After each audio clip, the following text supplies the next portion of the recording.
Welcome, everyone. We are finishing up recaps from DynamicsCon 2025, which was now about 2 weeks ago in Chicago. That's the Dynamics User Group Annual Conference. And for this recording, I've got Shawn on the phone with me, Shawn Dorward with sa.global. Shawn, how you doing?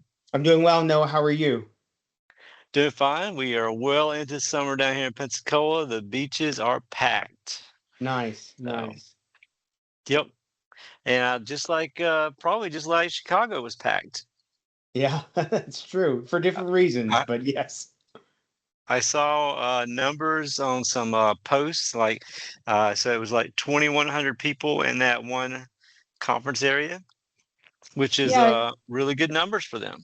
yeah, really great numbers. I think I heard maybe got up to a little over 2,200. I'm not sure the official count, but definitely good numbers for the event considering it's just had its fifth, this last iteration was its fifth occurrence, and I've had the privilege of attending all five and seeing it start, at about 160 or so.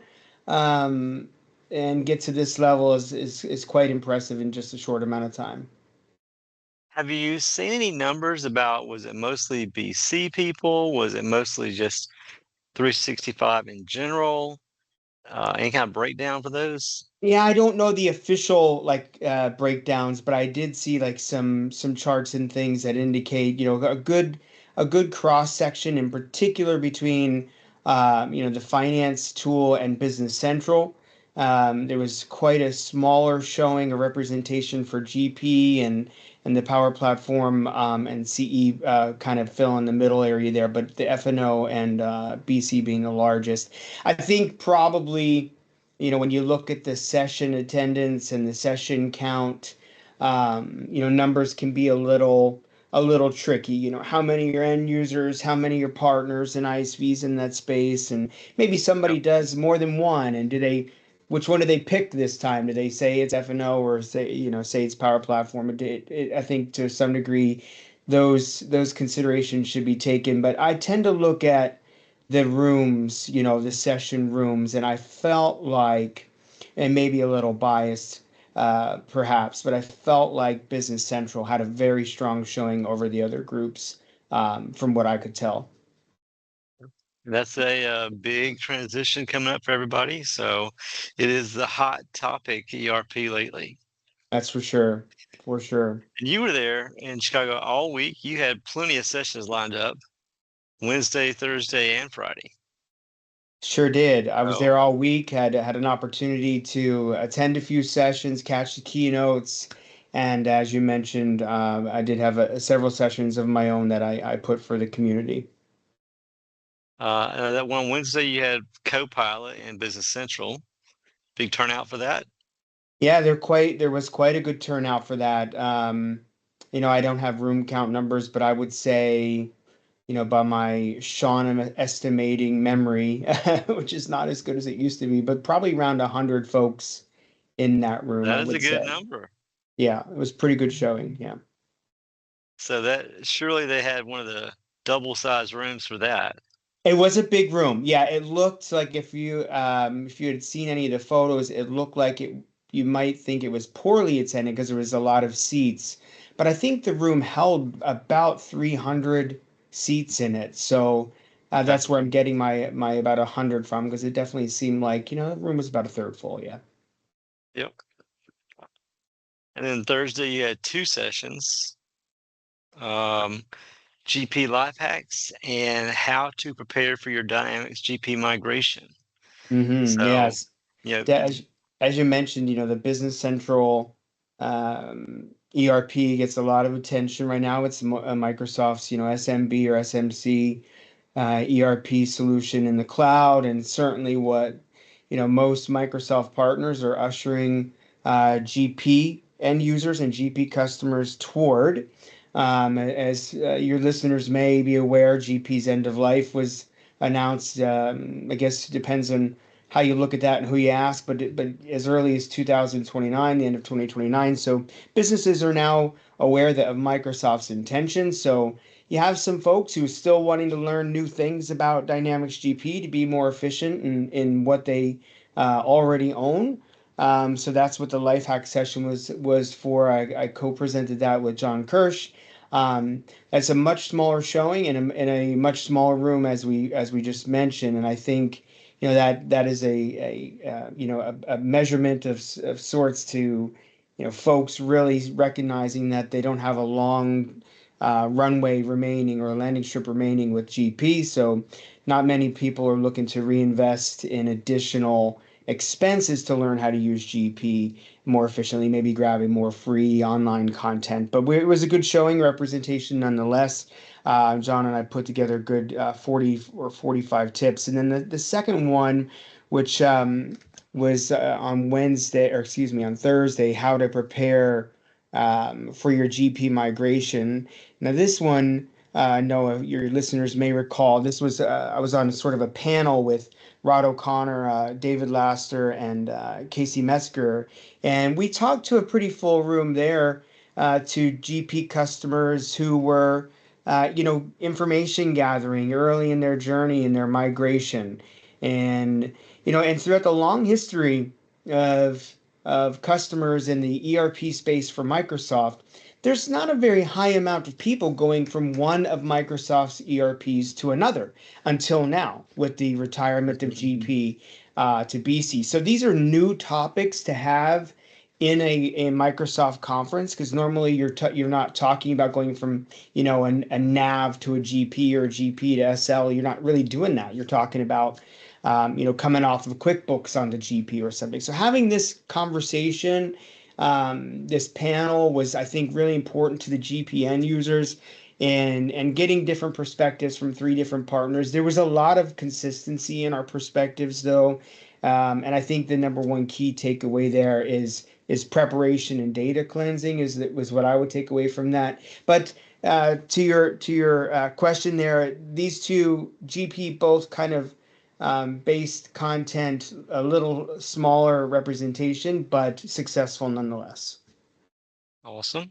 And I did, you had actually 3 sessions on Thursday. That last one on Thursday was for Oh, Copilot life hacks, yeah. tips Wow. and tricks for Microsoft 365 Office and Teams. So instead, the first one was for Business Central, and then this one was for Office, huh? That's right. Yeah. So, Thursday was a busy day, a little bit of a blur.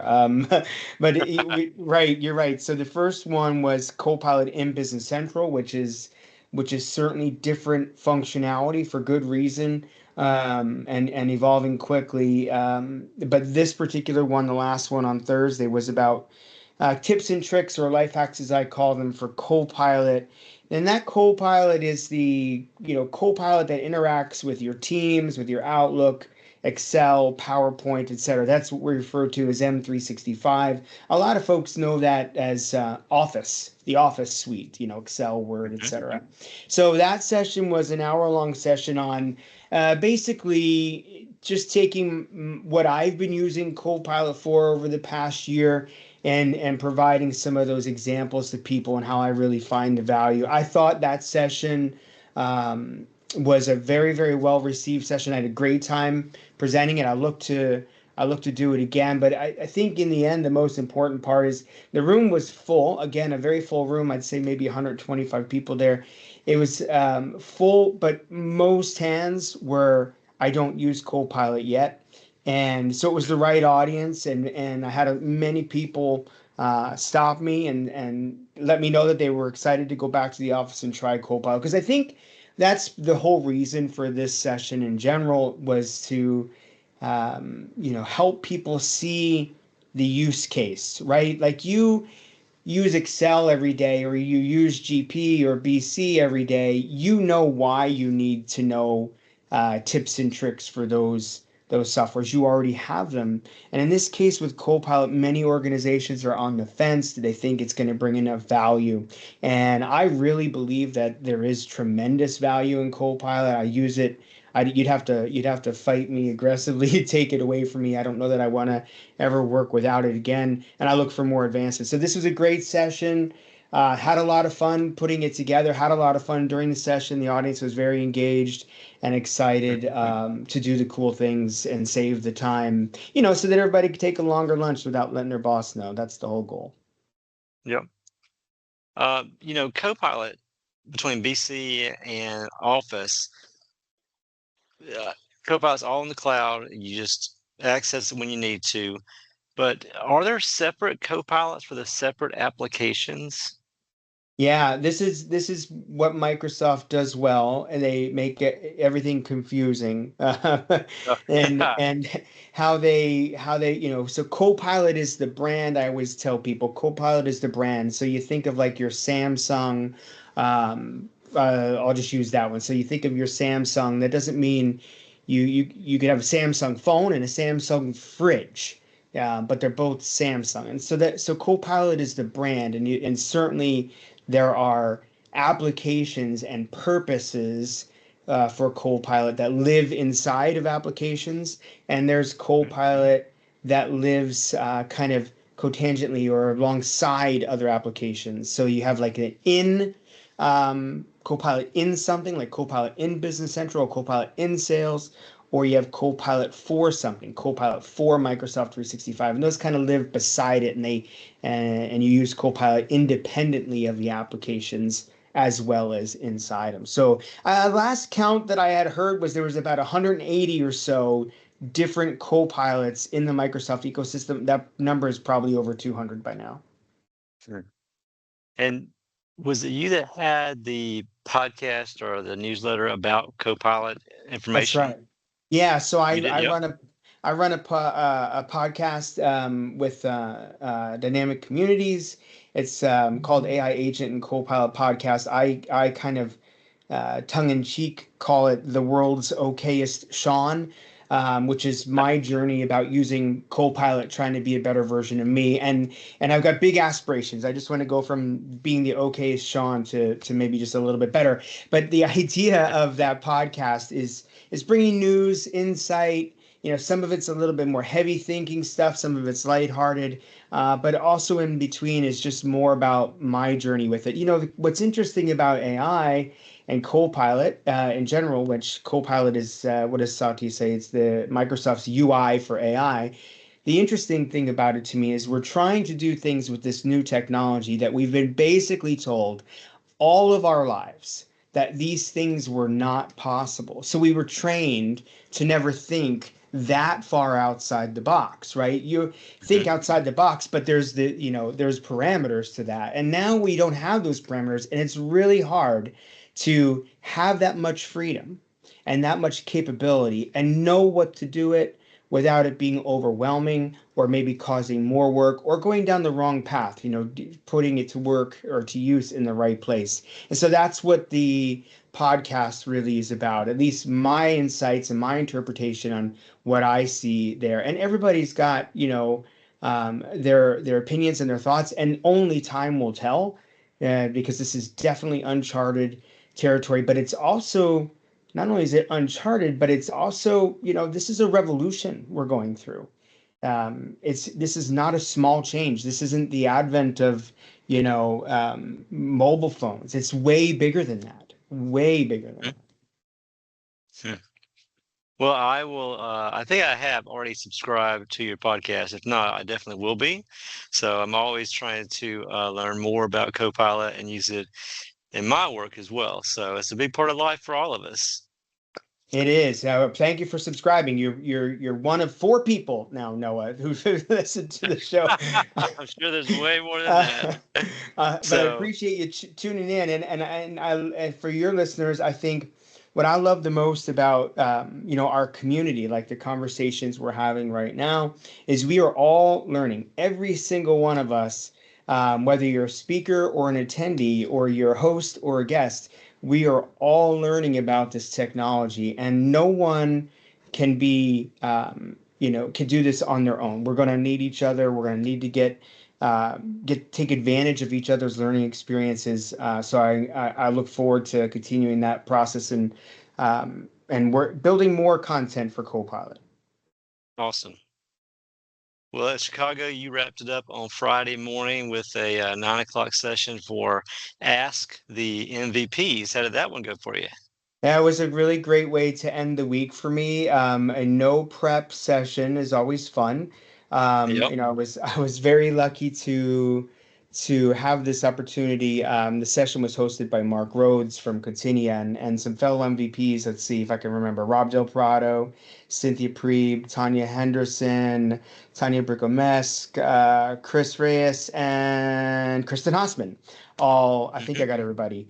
All joined alongside one another to field questions from the audience. A very full room here too. I would guess over 100 people. If I had to guess, it was a pretty big room, but there were a lot of people fully engaged for an hour solid of questions that ranged, from what does it mean to be an MVP to how do we handle inventory specific requirements, really in the detail kind of questions. And I thought it was a lot of fun. It was a great way to wrap up the week for me. I left that session and beelined my way to Chicago Airport, to O'Hare Airport, and it was a very successful week. And I was quite proud to be on that panel with my colleagues there. Good, awesome. Fridays are always a little iffy because people start catching flights and leaving town, but a morning session is really good. Usually Friday afternoon, there's hardly anybody left, but That's right. you had a good slot for Friday morning there. Expo Hall, that good treats you pretty well there. We were really pleased with the Expo Hall. So congrats to the Doug team, Molly and Liz and Bobby and everyone else. I mean, this what an event. In years past when there were expo type activities, they were, maybe smaller tables and smaller areas, but this was a true expo hall. And it was very well attended, a lot of foot traffic, a lot of engagement. We happened to be very fortunate in our location and be very close to Microsoft and the Doug Communities booth. But I asked a lot of folks, and everyone has shared similar sentiment that the traffic was really great, conversations were engaging. Some of the best business and the best learnings, the best networking happens at these expo halls. A lot of folks, end users alike, look at the expo hall and think of it as a sales activity, yeah, which is largely the case. Don't get me wrong, but there's just some really great conversations that I was a part of walking around, that I was overhearing people having, about technology, about careers, about the community. I don't know how many booths there were. They did tell me the number. They did publicize the number, but it was a considerable amount, and a lot of prizes were given away. A lot of what we call swag. Free stuff that vendors give out, whether it's food or trinkets or what have you. There was plenty of good expo hall activities. Some bands they had there hosting music. It was very good, very well done. And there, the booths in the expo hall is a great place for people who, if they've gone to your session, they may not feel comfortable enough to ask you questions in a room full of people, but they can catch That's you at your booth and feel better about starting those conversations there in the expo hall. Some people, there's so many sessions, they can't possibly make them to it all. So sometimes the booth is where they do make up that extra time. That's right. That's right. And a lot of times after a session, there's just no room or time to connect with any of the attendees right after. So having a good, easy meetup place like a booth is nice. Yeah, I know I've had plenty of sessions in the past where I've had to wrap up one session and then head a long way Right. down the hall to my next session. Yeah. Right. And they have already opened up registration for next year, going to be in Vegas in May. So that is up and ready for everybody. I don't think it's on their website yet, but they do have it on their eventbrite.com, that website. So, and they're going to have it at Fontaine Blue Right. on the Fontaine Vegas Blue. trip. Fontainebleau in Vegas, May 12th to the 15th next year. It's easy to get to, short ride from the airport, which is one of the best things about being in that city. The Fontainebleau Yes. has everything on one campus. I think it's a great venue for a conference. I know the organizers look to have the event be considerably larger, and I'm sure it will be. The important part about what makes an event isn't the number of folks that come. It's what is the important part about it is the reach that it has. So, if you're coming to an event and you're looking to learn new things, that's the right reason to go. If you're looking to meet new people, another good reason to go. But also, I look at it as like a little bit of a professional motivator. I love going to these events, being able to engage with folks, outside of our normal atmosphere, like Teams calls and what have you, in person. Maybe even do a little bit of fun things around the city, and maybe decompress a little bit. Yep. And they have the early bird registration, which was less than $1,000 a person right now. So really great deal for jumping on that before that runs out. Yeah, that's a And great point. Their price is a good price. I get asked a lot, what makes this, what is the difference between DynamicsCon and Summit, which is in the fall? And one of the easy ways that I look at it is, geographically and time of year, what makes the most sense for you. I think the events are sort of complementary. A lot of organizations are too busy in the fall, some are too busy in the spring. Both events right. align well with the waived releases from Microsoft. So you got Wave 1 coming out in April and Wave 2 coming out in September. So both Mhm. really good times a year.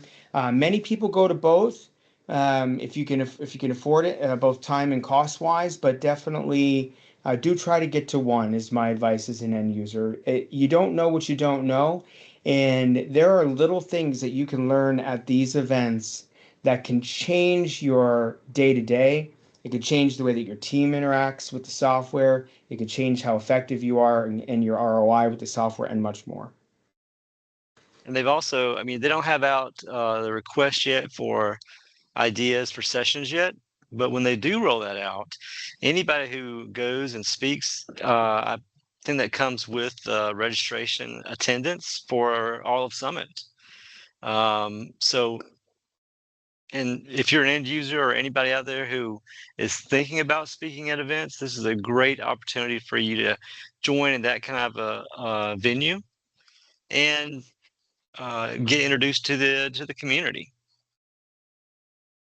Exactly. That's a great point too. No, I think, as the world turns and these conversations get more tech heavy, it's really, really important to hear end user experiences at these events. So if anybody listening to this is interested in sharing and speaking, but maybe you don't know how to get started, or you're a little nervous about it and you're looking for a mentor, please feel free to reach out. I would love to be able to help. Awesome. All right, Shawn, we are going to wrap up today, but any highlights you want to throw out there before we do? Yeah, I think the event is just so well done. The vibe, and I can't believe I'm using that word, but it really is the vibe. It's so positive. It's so motivating. I think I left really recharged myself as a partner, as a consultant, and I know many others have. When you look at this community, um, it's not just a word. It's a living, breathing community, and everybody helps each other. I think I get a lot of motivation from that, and this event certainly does a really, really great job at it. I was really proud to, have my son there as well. My son spoke, and he gave some sessions on accessibility and diversity and inclusion. And I love that this event wraps their arms around some, kind of outside of the application aspects of things that are important to team members and organizations. So really motivating event, and I think yeah, I'm already counting down the days till Vegas. Awesome. All right, Shawn, so glad speaking with you today. Thank you so much for all the information. Everybody, if you get a chance to catch Shawn at any of the conferences or online webinars or his podcast, join him every chance you get. All right, Thank you. No, Shawn, I thank you so much. appreciate the invite. Yep. Have a great week. You too. Take care, everybody.